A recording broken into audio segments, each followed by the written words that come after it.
মাটি কাটা নিয়ে ব্যস্ত পিঁপড়া। ওই নিচ থেকে মাটি উঠায় উঠায় দেখেন এই জায়গায় রাখতেছে কিভাবে।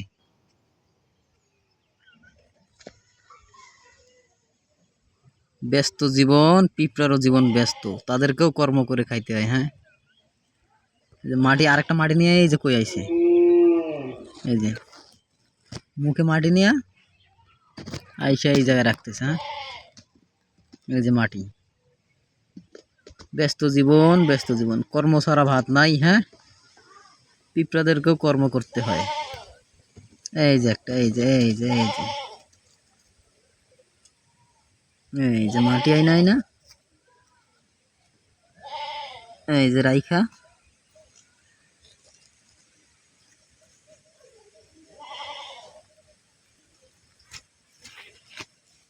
এই যে জায়গায় রাইখা দিল, ব্যাগ দিয়ে আবার চলে গেল। এই হচ্ছে পিঁপড়ার অবস্থা।